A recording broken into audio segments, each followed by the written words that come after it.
వ్యవసాయ అనుబంధ పరిశ్రమల్లో పాడి పశువుల పోషణ రైతుకు నమ్మకమైన ఆదాయ వనరు.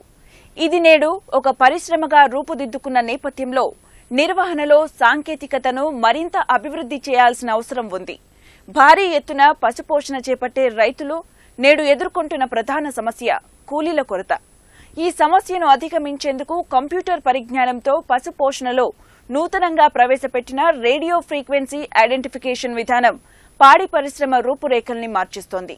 ఈ విధానంతో ఏర్పాటు చేసిన పాలు తీసే యంత్రాల వల్ల వందలే కాదు వేల సంఖ్యలోనైనా పశుపోషణ చేయవచ్చన్న ధీమా రైతుల్లో వ్యక్తమవుతుంది. పాడి పరిశ్రమలో ఆధునికతకు పెద్దపీట వేస్తూ అభివృద్ధి పథంలో పయనిస్తున్న రంగారెడ్డి జిల్లా రైతు అనుభవాలను ఎక్స్ప్రెస్ టీవీ పాడి పంటలు మీ ముందుకు తెచ్చింది. చూడండి.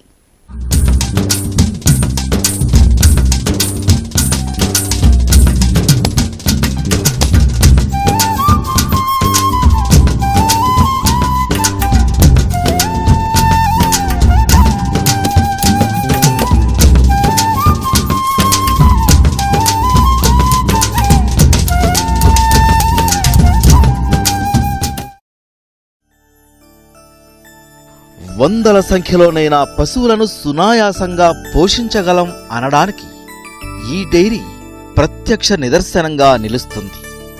ఆధునిక సాంకేతిక పరిజ్ఞానం కలబోతతో అధునాతనంగా నిర్మించిన ఎత్తైన షెడ్లు, వందల సంఖ్యలో పశువులు, పాలు తీసేందుకు ప్రత్యేకంగా నిర్మించిన మిల్కింగ్ పార్లర్, ఒక పక్కగా పశుగ్రాస క్షేత్రాలు, పాల శీతలీకరణ గిడ్డంగులు, పాల ప్యాకింగ్ మెషిన్లు, ఫామ్ విద్యుత్ అవసరాలకు అనుగుణంగా నిర్మించిన బయోగ్యాస్ ప్లాంట్లు.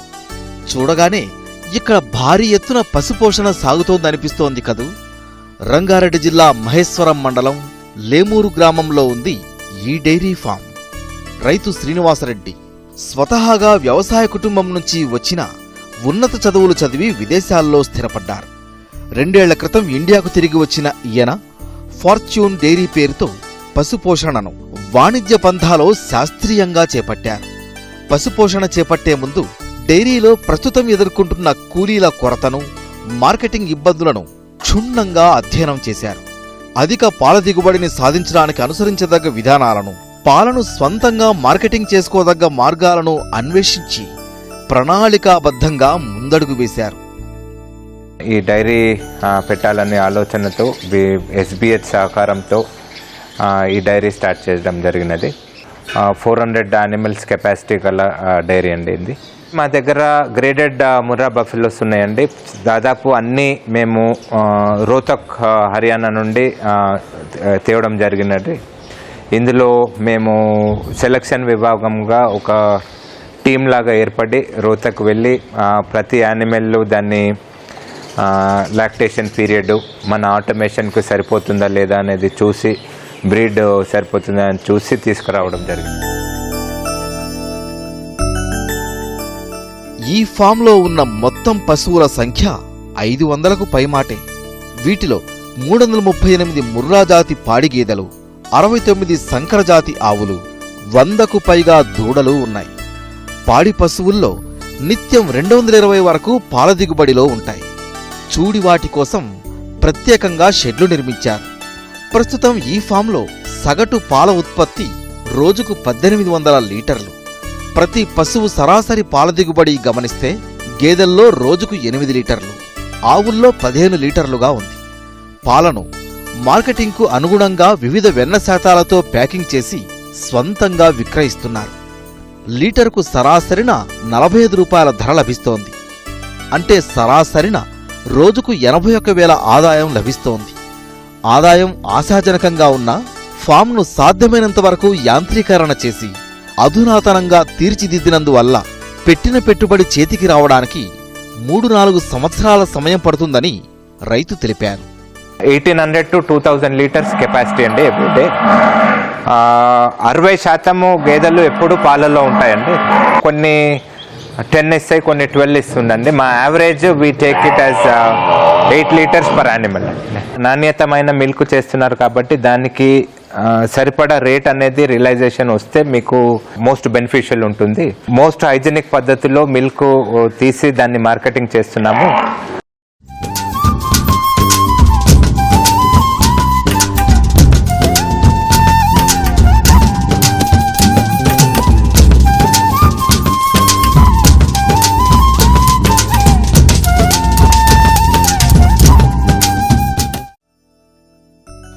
పాడి పశువుల కోసం షెడ్లను తూర్పు పడమర దిశల్లో నిర్మించారు. 370 అడుగుల పొడవు, 52 అడుగుల వెడల్పు, 22 అడుగుల ఎత్తుతో 4 పార్టీషన్లుగా షెడ్డును నిర్మించారు.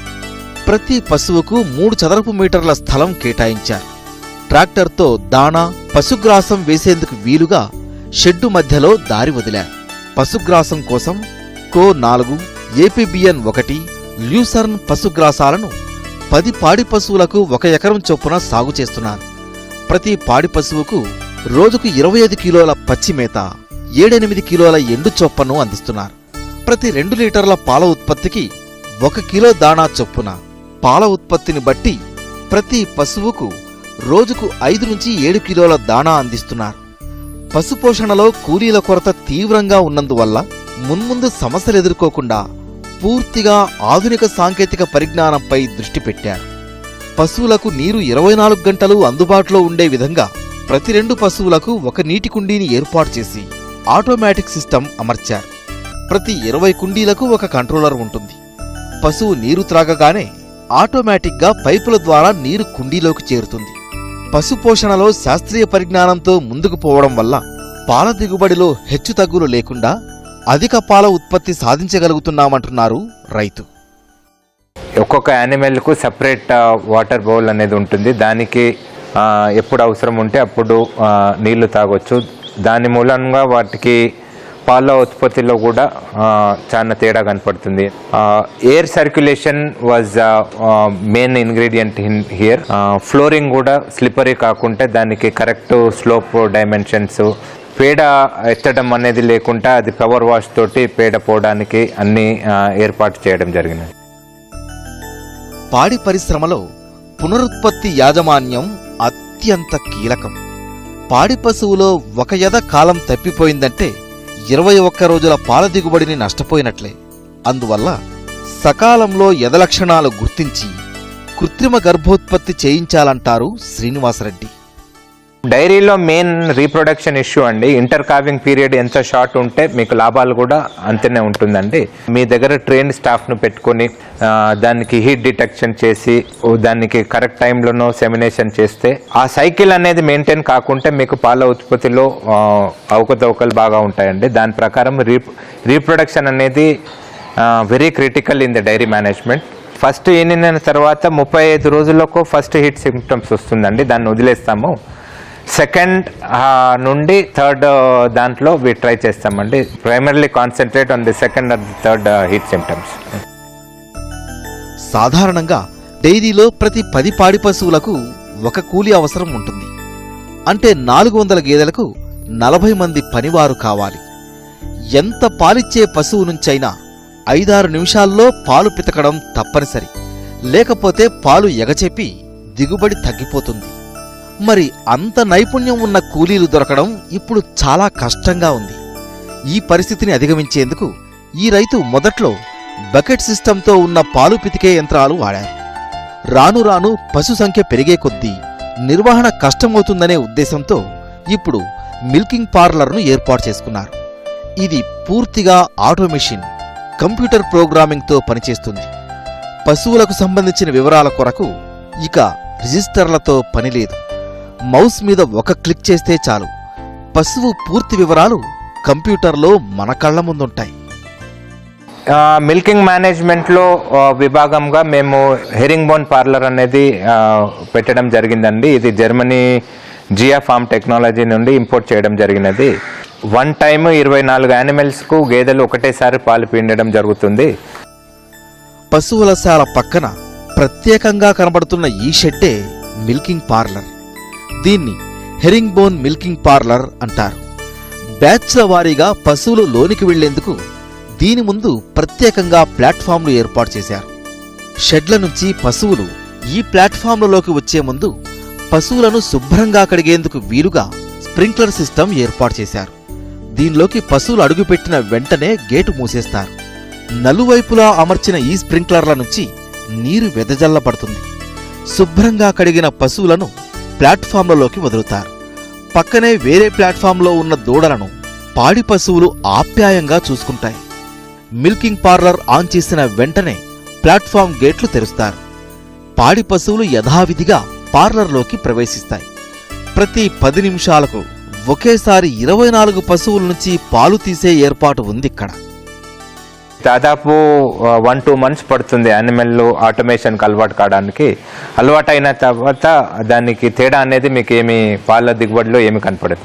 మిల్క్లో నాణ్యత పెరుగుతుంది, మాకు కూడా లేబర్ కూడా చాలా కలిసి వస్తుందండి. ఈ ఆటో మెషిన్ను కంప్యూటర్కు అనుసంధానం చేయడం వల్ల పశువుల యొక్క పూర్తి డేటా మనకెప్పటికప్పుడు అందుబాటులో ఉంటుంది. ఈ ఫామ్లో గేదెలను చూడండి. వీటి చెవి దగ్గర గుండ్రంగా కాయిన్ రూపంలో ఒక ట్యాగ్ కనపడుతోంది కదూ. దీంట్లోనే ఉంది రహస్యమంతా. దీన్ని RFID అంటే రేడియో ఫ్రీక్వెన్సీ ఐడెంటిఫికేషన్ అంటారు. ప్రతి పశువుకు ఒక RFID నెంబర్నిచ్చి చిప్ రూపంలో చెవి దగ్గర ఈ ట్యాగ్లో అమరుస్తారు. ఈ నెంబర్ను ముందుగా కంప్యూటర్లో ఫీడ్ చేస్తారు. పాలు తీసే ముందు పశువు ఈ మిల్కింగ్ పార్లర్లోకి అడుగుపెట్టగానే పార్లర్ ముందు అమర్చిన యాంటీనా ఈ RFIDని రీడ్ చేసుకుంటుంది.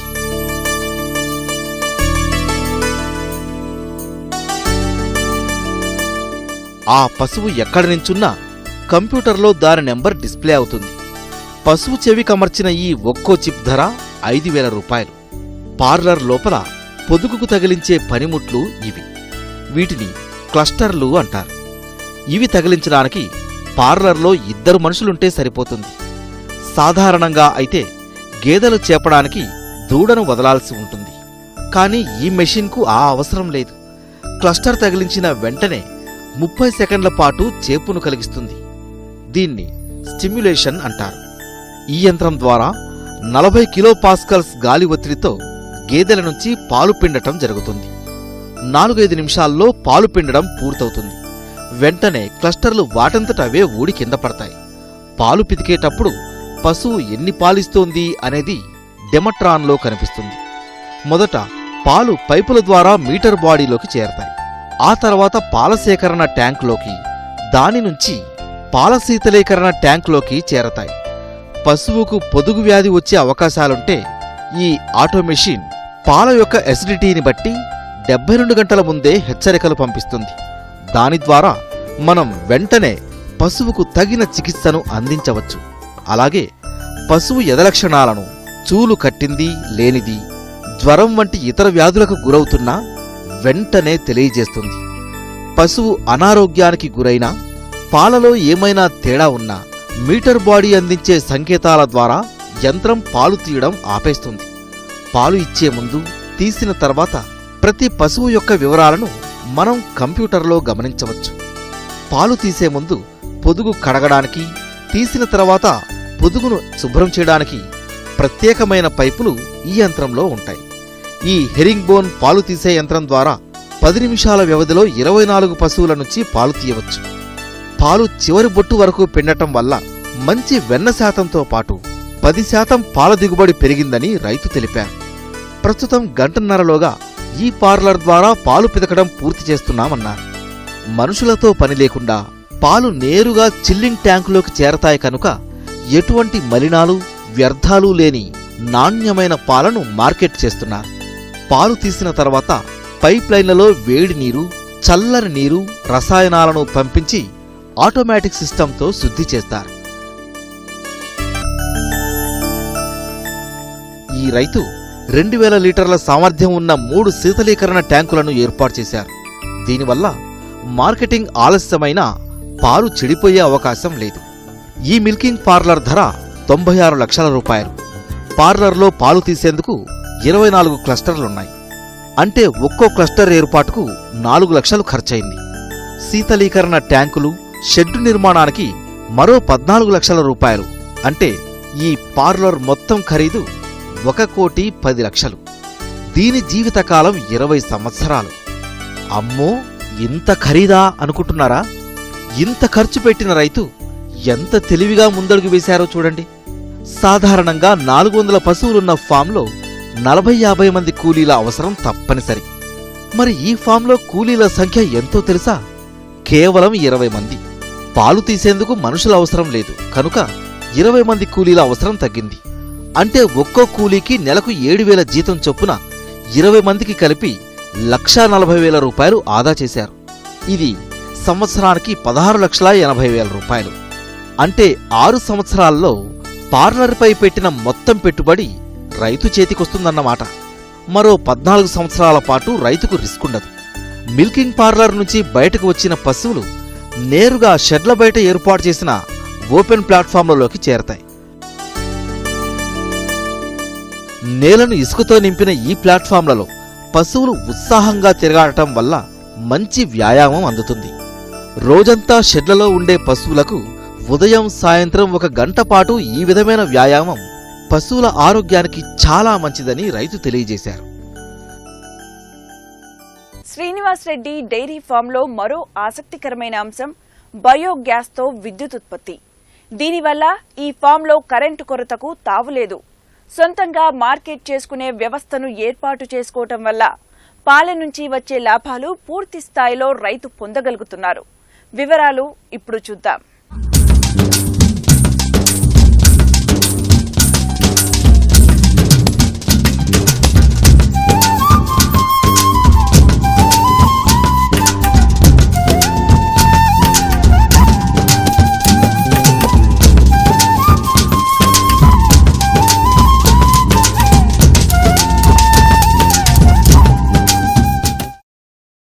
శ్రీనివాసరెడ్డి పాలను స్వంతంగా మార్కెట్ చేసుకుంటున్నారు.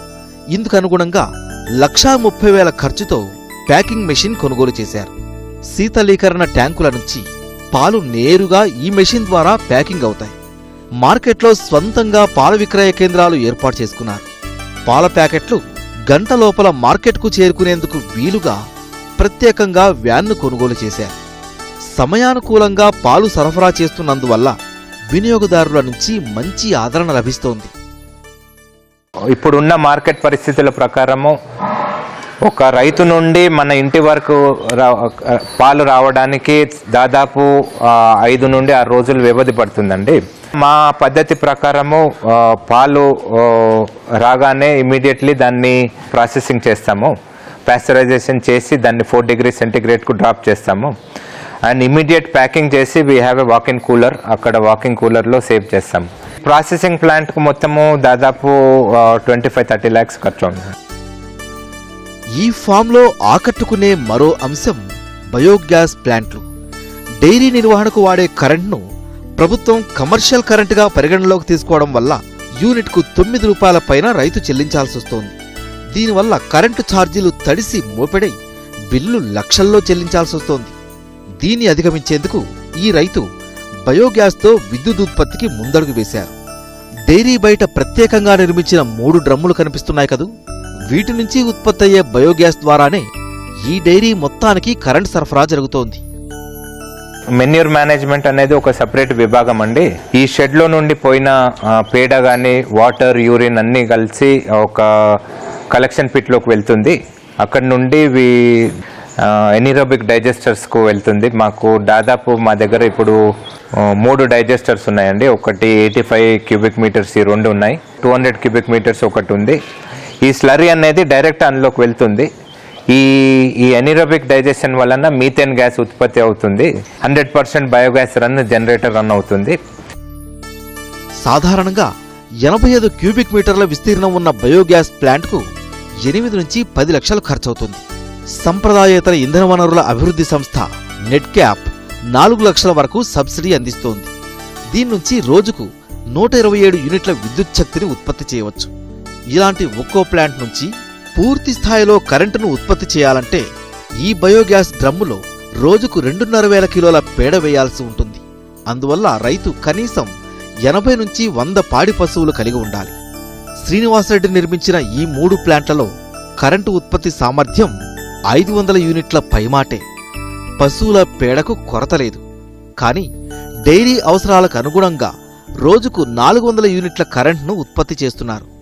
టోటలీ ఫామ్ మా దగ్గర ఇప్పుడు దాదాపు 10 to 12 hours in a day మేము బయోగ్యాస్ ద్వారా పరికరాలన్నీ రన్ చేస్తాం. డైలీ మాకు 400 యూనిట్స్ దాకా ఉత్పత్తి అవుతుందండి.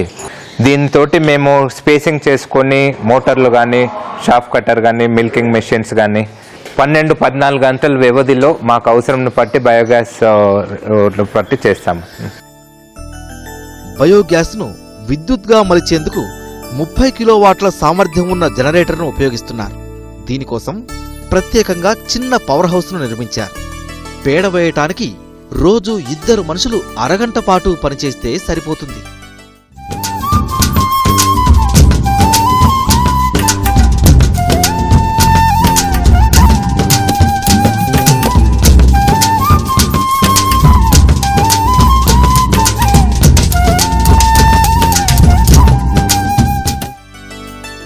బయోగ్యాస్ ఉత్పత్తి ఆక్సిజన్ అవసరం లేకుండా సహజంగా ఎనరోబిక్ పద్ధతిలో జరుగుతుంది. ఇవి ఆమ్లం, మీథేన్ ఏర్పడే దశలుగా ఉంటాయి. ఆమ్లం ఏర్పడే దశలో ఆమ్లాన్ని ఏర్పరిచే బ్యాక్టీరియా సమూహం పేడలో ఉంటుంది.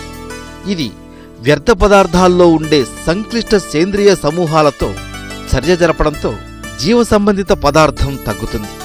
ఈ దశలో సేంద్రియ ఆమ్లాలు ప్రధాన ఉత్పాదకాలుగా ఏర్పడతాయి. దీన్నే ఆమ్లం ఏర్పడే దశ అంటారు. 2వ దశలో మిథెనోజెనిక్ బ్యాక్టీరియా సమూహాలు సేంద్రియ ఆమ్లాలపై ప్రభావం చూపి మిథేన్ వాయువును ఉత్పత్తి చేస్తాయి. ఈ మిథేన్ వాయువు డ్రమ్ముకు అమర్చబడిన పైపుల ద్వారా పవర్ హౌస్లోకి చేరుతుంది. జనరేటర్ నడిపినప్పుడు ఇది కరెంటుగా కన్వర్ట్ అయి ఫామ్ విద్యుత్ అవసరాలు తీరుస్తుంది. బయోగ్యాస్ కరెంట్ సర్కారీ కరెంట్ సరఫరాకు అనుగుణంగా విద్యుత్ స్తంభాలపై తీగలను 2 లైన్లుగా ఏర్పాటు చేసుకున్నారు. మిల్కింగ్ పార్లర్ నడిపించడానికి, బోర్లు, ఫామ్ ఇతర అవసరాలు తీర్చడానికి 90% వరకు బయోగ్యాస్ కరెంట్ను వాడటం వల్ల ఖర్చు చాలా వరకు తగ్గిపోయిందని రైతు సంతృప్తి వ్యక్తం చేశారు. 85 క్యూబిక్ మీటర్ ఖర్చు ఒక్కొక్కటి 8 లక్షలు టు 10 లక్షలు అయిందండి. అండ్ 200 క్యూబిక్ మీటర్స్ది దాదాపు 15 లక్షలు ఖర్చు అయింది. అండ్ దీని వలన మాకు దాదాపు నెలకు ఒక 90 నుండి 1,00,000 రూపాయలు పవర్ బిల్లు ఆదా వస్తుంది.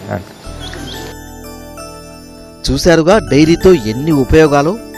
కేవలం పాల ఉత్పత్తికే ప్రాధాన్యం ఇవ్వకుండా నేటి లేగదూడలే రేపటి పాడి పశువులు అన్న సూత్రాన్ని అక్షరాలా పాటిస్తూ ఆధునిక పరిజ్ఞానంతో డైరీని అభివృద్ధి పదంలో నడిపిస్తున్నారు శ్రీనివాసరెడ్డి.